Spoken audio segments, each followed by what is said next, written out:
जय हिंद फ्रेंड्स। आज हम लोग जानेंगे टेम्परेचर के बारे में। क्या? तो देखिए टेम्परेचर को मेजर करने का, टेम्परेचर को मापने का 3 स्केल होता है। तो सबसे पहला जो स्केल होता है वो हमारा होता है सेल्सियस स्केल, एंड दूसरा जो होता है वो फ़ारेनहाइट स्केल होता है, एंड थर्ड वाला जो है वो केल्विन स्केल होता है। अब देखिए ये 3 स्केल है जिससे कि आप क्या कर सकते हैं, टेम्परेचर को मेजर कर सकते हैं। लेकिन यहां पर जानना है कि ये जो टेम्परेचर है, इस टेम्परेचर का जो एसआई यूनिट है वो क्या है, तो वो हमारा एसआई यूनिट क्या है, तो केल्विन है। क्या? टेम्परेचर का जो एसआई यूनिट होता है वो केल्विन होता है। उसके बाद देखिए अगर डिग्री फ़ारेनहाइट में आपको कोई चीज दिया हुआ है, तो मतलब अगर डिग्री सेल्सियस में दिया हुआ है और उसको डिग्री फ़ारेनहाइट में कन्वर्ट करना है, तो उसके लिए ये फॉर्मूला होता है। डिग्री फ़ारेनहाइट इक्वल टू क्या होता है, 9/5 डिग्री सेल्सियस प्लस 32, मतलब 9/5 कर देना है और डिग्री सेल्सियस उसमें 32 को प्लस कर देना है। अब वहीं पर अगर आपको क्या करना है कि केल्विन में कन्वर्ट करना है। अगर डिग्री सेल्सियस में कोई चीज आपको दिया हुआ है और उसको किस में कन्वर्ट करना है, तो केल्विन में इसके कन्वर्ट करना है। तो फिर उसमें क्या करते हैं हम लोग, डिग्री सेल्सियस में 273 को प्लस कर देते हैं। अब देखिए यहां पर आते हैं हम लोग कि ये जो हमारा, जैसे अगर हम लोग आएंगे डिग्री सेल्सियस वाला स्केल में, तो बर्फ है, अगर आपके पास में क्या है, बर्फ है, और वो बर्फ क्या हो जाना चाहिए, पिघल जाना चाहिए। तो वो कितने डिग्री सेल्सियस पर पिघलेगा, तो 0 डिग्री सेल्सियस पर पिघलेगा। मतलब बर्फ का जो गलनांक है, मतलब बर्फ का जो मेल्टिंग पॉइंट है, गलनांक है, वो कितना डिग्री सेल्सियस है, तो 0 डिग्री सेल्सियस है। अब देखिए ये जो 0 डिग्री सेल्सियस पर बर्फ गलता भी है, मतलब बर्फ पानी में भी बदलता है और पानी से बर्फ भी बदलता है। मतलब बर्फ से पानी और पानी से बर्फ जो होता है, मतलब फ्रीजिंग पॉइंट भी वही जो हमारा वाटर है उसका कितना है, तो 0 डिग्री सेल्सियस ही है। अब देखिए 0 डिग्री सेल्सियस को हम लोग किसके इक्वल लिखते हैं, तो 32 डिग्री फ़ारेनहाइट के इक्वल लिखते हैं। वहीं पर अगर हम लोग बात करें तो केल्विन स्केल में, मतलब 0 डिग्री सेल्सियस को हम लोग केल्विन स्केल में कितना बोलेंगे, तो 273 बोलेंगे। वहीं पर जो वाटर होता है हमारा, तो वाटर जो बॉयल करने लगता है, मतलब वाटर का जो क्वथनांक है, मतलब वाटर का जो बॉइलिंग पॉइंट है वो 100 डिग्री सेल्सियस होता है। कितना होता है, तो 100 डिग्री सेल्सियस होता है। वहीं पर 100 डिग्री सेल्सियस को अगर हम लोग फ़ारेनहाइट में बात करें तो 212 डिग्री फ़ारेनहाइट, मतलब 212 डिग्री फ़ारेनहाइट बोलते हैं उसको। अगर वहीं केल्विन स्केल की बात करें तो केल्विन स्केल में 100 डिग्री सेल्सियस को कितना बोलेंगे, तो वो बोलेंगे हम लोग 373, मतलब 373 केल्विन बोलेंगे। अब देखिए कि यहां पर जैसे कि लिखा है मैंने कि गलनांक या फ्रीजिंग पॉइंट जो होता है, जो गलनांक होता है या फ्रीजिंग पॉइंट बोलते हैं कोई पानी का, तो वो 0 डिग्री सेल्सियस होता है। अब जैसे देखिए यहाँ पर मैं 2 क्वेश्चन लिया हूँ। एक केल्विन 300 केल्विन है, इस 300 केल्विन को किस में कन्वर्ट करना है, तो डिग्री सेल्सियस में। वहीं पर 25 डिग्री सेल्सियस को किस में कन्वर्ट करना है, तो केल्विन स्केल में। मतलब ये 300 केल्विन को आपको डिग्री सेल्सियस में बदलना है। वहीं पर ये 25 डिग्री सेल्सियस को केल्विन में बदलना है। मतलब अगर 300 केल्विन है तो इसको कितना डिग्री सेल्सियस बोलेंगे। वहीं पर अगर 25 डिग्री सेल्सियस है तो आप उसको कितना केल्विन बोलेंगे। और आप यहां पर यह भी कर सकते हैं कि 25 डिग्री सेल्सियस है तो इसको आप फ़ारेनहाइट स्केल में भी लेकर के जा सकते हैं। तो चलिए आते हैं, देखते हैं।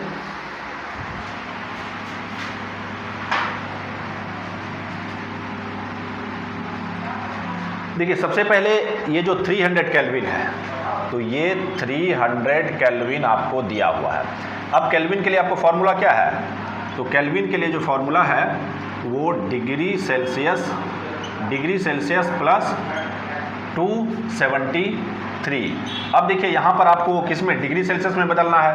अब आपको 300 केल्विन दिया हुआ है तो 300 यहाँ पर पुट कर दीजिए, एंड ये हो गया डिग्री सेल्सियस प्लस 273। अब इसको इधर ला लीजिए, तो 300 में आप क्या करेंगे, 273 को माइनस कर देंगे तो उतना ही डिग्री सेल्सियस ये कहलाएगा। अब वहीं पर अगर हम लोग बात करें किसका, तो ये जो 25 डिग्री सेल्सियस है उसको किस में कन्वर्ट करना है, तो उसको केल्विन स्केल में कन्वर्ट करना है। जैसे देखिए ये K है, इसको लिखते हैं हम लोग डिग्री सेल्सियस प्लस 273, मतलब इसमें जो हम लोग करेंगे क्या, तो 273 अब प्लस 25 कर देंगे तो यही आपका आ जाएगा, मतलब डिग्री सेल्सियस को केल्विन स्केल में। अगर देखिए आपको मान के चलिए ये जो 25 डिग्री सेल्सियस है इसको फ़ारेनहाइट में बदलना है, किसमें बदलना है, तो फ़ारेनहाइट में बदलना है। तो कैसे बदलेंगे, तो हम लोग जानते हैं कि ये जो 25 कहने का मतलब क्या हुआ, 25 डिग्री सेल्सियस को हम लोग कितना फ़ारेनहाइट बोलेंगे, तो देखिए डिग्री फ़ारेनहाइट इक्वल टू ये जो फार्मूला होता है ये 9/5 डिग्री सेल्सियस प्लस 32। अब देखिए यहाँ पर क्या करेंगे, तो 9/5 यहाँ पर रख दीजिए 25 डिग्री प्लस 32, यहाँ से इसको सॉल्व करेंगे तो ये आपको पता चल जाएगा कि डिग्री सेल्सियस को क्या, तो डिग्री सेल्सियस को हम लोग किस में कन्वर्ट मतलब कितना फ़ारेनहाइट बोलेंगे। अब यहीं पर बात आती है थोड़ी सी, कुछ हम लोग जैसे गलन क्या होता है, गलनांक क्या होता है, द्रवनांक क्या होता है, मतलब मेल्टिंग पॉइंट क्या होता है, फ्रीजिंग पॉइंट क्या होता है, या वाष्पन क्या होता है, इन सभी चीज़ों को जानेंगे इसी वीडियो में। अब देखिए यहाँ पर ये सॉलिड है हमारा, क्या है, सॉलिड है। अगर सॉलिड को टेम्परेचर दिया जाए, मतलब सॉलिड को क्या दिया जाए, हीट दिया जाए, तो वो किस में कन्वर्ट हो जाता है, तो लिक्विड में कन्वर्ट हो जाता है। अब देखिए सॉलिड आखिर लिक्विड में कन्वर्ट क्यों होता है, इसके पीछे का जो अगर देखें पार्टिकल वाला थ्योरी देखें, देखिए सॉलिड का जो पार्टिकल होता है वो काफ़ी सटा सटा हुआ रहता है। जैसे ही आप उसको क्या करते हैं, हीट देते हैं, तो वो जो पार्टिकल है थोड़ा दूर दूर हो जाता है। देखिए सॉलिड का पार्टिकल पहले धीरे धीरे वाइब्रेट कर रहा था, सिर्फ क्या कर रहा था, तो वो वाइब्रेशन में था, लेकिन जैसे ही आप उसको हीट दिए तो उसका काइनेटिक एनर्जी बढ़ गया। अब वो धीरे धीरे क्या करने लगा, पार्टिकल के बिटवीन में जो फोर्स ऑफ अट्रैक्शन था, मतलब आकर्षण बल था, वो धीरे धीरे क्या होने लगा, तो वो धीरे धीरे टूटना स्टार्ट हो गया। और एक समय ऐसा होता है कि वो फोर्स ऑफ अट्रैक्शन टूट जाता है, मतलब पार्टिकल का काइनेटिक एनर्जी इतना ज्यादा हो गया कि अब वो पार्टिकल अपना जो वो आकर्षण बल है उसको तोड़ के फ्री हो गया। और जैसे ही थोड़ा सा फ्री होता है तो वो क्या बन जाता है, लिक्विड बन जाता है। और देखिए वो क्या करने लगता है, धीरे धीरे फ्लो करने लगता है। अब देखिए वाटर फ्लो क्यों करता है, क्योंकि उसका जो पार्टिकल्स होता है उसके बिटवीन का जो आकर्षण बल होता है, मतलब फोर्स ऑफ अट्रैक्शन होता है, वो कम हो जाता है और पानी आपका फ्लो करने लगता है, क्योंकि उसका पार्टिकल भी फ्लो करने लगता है। लेकिन वहीं पर एयर का देखें तो एयर का जो पार्टिकल्स होता है, मतलब एयर में जो एटम्स होता है, वो एयर का जो एटम्स है उसके बिटवीन का जो फोर्स ऑफ अट्रैक्शन है बिल्कुल ही खत्म हो चुका होता है, जिस कारण से एयर भी फ्लो करता है। अब देखिए यहां पर एक बात बताइए कि जो वाटर होता है, वाटर का ज्यादा स्पीड होता है या हवा का ज्यादा स्पीड होता है, तो जाहिर सी बात है कि हवा का स्पीड ज्यादा होता है। इसके पीछे का रीजन क्या है, क्योंकि उसके अंदर में जो पार्टिकल है, किसका, तो एयर के अंदर में जो पार्टिकल है उसका मूवमेंट, मतलब उसका स्पीड ज्यादा होता है, किसके कंपैरिजन में, तो लिक्विड के अंदर में जो पार्टिकल होता है। अब देखिए लिक्विड के अंदर में जो पार्टिकल है उसके बीच में अभी भी कुछ ना कुछ आकर्षण बल बचा हुआ है, इसी कारण से उसका एक कुछ ना कुछ शेप होता है, ठीक है। अब देखिए यहां पर क्या हो गया कि सॉलिड जैसे ही आपने हीट दिया और वो फोर्स ऑफ अट्रैक्शन टूटा, मतलब आकर्षण बल टूटा, तो सॉलिड किस में कन्वर्ट हो गया, तो लिक्विड में कन्वर्ट हो गया। तो इसको बोलते हैं हम लोग क्या, मेल्टिंग। इसको क्या बोलते हैं, मेल्टिंग भी बोलते हैं और फ्यूजन भी बोलते हैं। इसको हिंदी में अगर बात करें तो इसको बोलते हैं क्या, तो गलन। मतलब ये क्या हो गया, अब टूट गया, मतलब गल गया। जैसे बर्फ है, बर्फ क्या हो गया, गल गया, तो इसलिए वो ये क्या हो गया, गलन। मतलब सॉलिड से, बर्फ से द्रव बनने की जो प्रक्रिया है, बर्फ से द्रव बनने की प्रक्रिया को हम लोग कहते हैं गलन। वहीं पर हम लोग बात करें किसका, तो गलनांक की। गलनांक मतलब द्रवनांक, मतलब हो गया जिस टेम्परेचर पर जो बर्फ है वो किस में कन्वर्ट हो जाए, पानी में कन्वर्ट हो जाए, तो उसको हम लोग क्या कहते हैं, तो उसको हम लोग कहते हैं, ये मेल्टिंग पॉइंट बोलते हैं। अब देखिए मेल्टिंग पॉइंट जो होता है, आइस का जो मेल्टिंग पॉइंट होता है वो कितना होता है, तो 0 डिग्री सेल्सियस होता है। अब देखिए लिक्विड जो है, लिक्विड को अगर आप क्या करें, ठंडा करें, या ऐसा कहें लिक्विड का जो, लिक्विड के अंदर में जो पार्टिकल है उस पार्टिकल का हीट को अगर आप निकाल लें तो धीरे धीरे उसका पार्टिकल फिर से आपस में सटना चाहेगा। जैसे देखिए आप ऐसा समझ सकते हैं, अगर आपका कोई ऐसा मित्र है जिसके, अगर आप मान के चलिए आप और आपका मित्र है, आपके पास में पैसा है, तो वो मित्र आपके पास में क्या है, बिल्कुल सट के बैठेगा आपसे, हर हमेशा मिलते जुलते रहेगा। लेकिन जैसे ही आपका पैसा खत्म हुआ तो वैसे ही क्या हो जाता है, वो आपसे दूर हो जाता है। सेम वही बात है। अब यहां पर पार्टिकल्स का क्या हो गया, ये जो द्रव है, द्रव के अंदर में जो पार्टिकल है, वो पार्टिकल का अगर हीट आप लेने लगे, मतलब हीट उससे निकालना स्टार्ट किए, मतलब उस पार्टिकल का जो पैसा था, जो जमा करेंसी था, अगर वो धीरे धीरे निकलना स्टार्ट हो गया तो क्या हुआ, अब सभी पार्टिकल एक दूसरे से सट सट कर, मतलब मिलजुल कर रहना स्टार्ट कर देता है। मतलब अब वो कहेगा कि now I am a family, now we are all family, मतलब अब हम लोग फैमिली है। जब सभी के पास में क्या था, काइनेटिक एनर्जी पर्याप्त था, ज्यादा काइनेटिक एनर्जी था, ज्यादा हीट था, तो सभी एक दूसरे के पास में नहीं आ रहा था।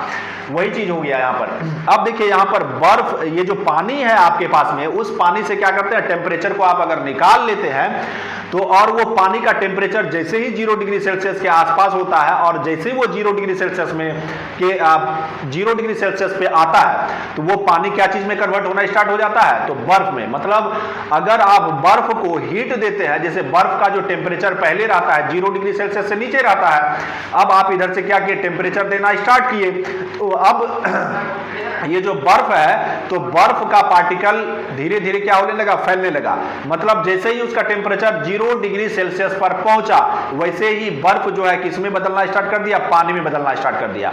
अब देखिए जब बर्फ 0 डिग्री सेल्सियस पर रहता है और नीचे से अगर आप हीट देते जा रहे हैं, तो उस समय में बर्फ सिर्फ पिघलेगा। अब बर्फ का पिघला हुआ जो पानी है, उसका टेम्परेचर बिल्कुल भी नहीं बढ़ेगा। अब आखिर वो जो हीट जा रहा है वो कहां जा रहा है, तो बर्फ को पिघलाने में जा रहा है, उस पानी को गर्म करने में नहीं जाएगा। जैसे बर्फ पिघल के उसके आसपास में जो पानी हुआ, नीचे से तो हीट दिया जा रहा है, तो क्या होना चाहिए था, पानी को गर्म होना चाहिए था, लेकिन पानी गर्म नहीं होता है।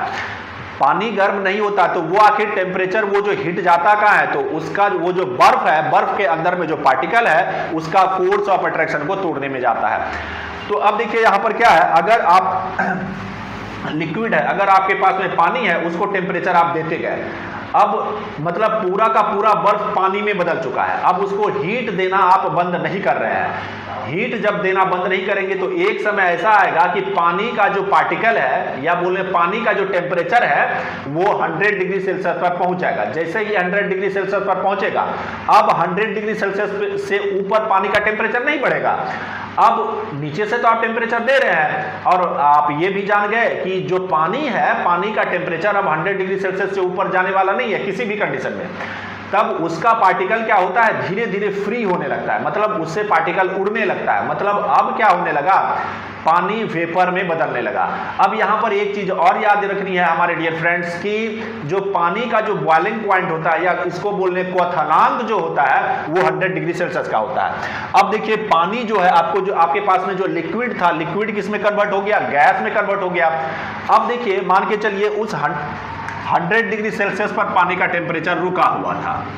अब आप एक्स्ट्रा हीट देते जा रहे थे, और वो एक्स्ट्रा हीट 50 डिग्री सेल्सियस आप दिए, तो पानी क्या चीज में बदल गया है, अब गैस में, मतलब वेपर में बदल गया। अगर आप उस वेपर से एक्स्ट्रा हीट को खींच के निकाल लें, मतलब अगर उस वेपर से आप 50 डिग्री सेल्सियस ये जो एक्स्ट्रा हीट है, इसको खींच कर निकाल लें, तो पुनः ये जो गैस है, ये किस में बदल जाएगा मेरे डियर फ्रेंड्स, तो वो लिक्विड में बदल जाएगा।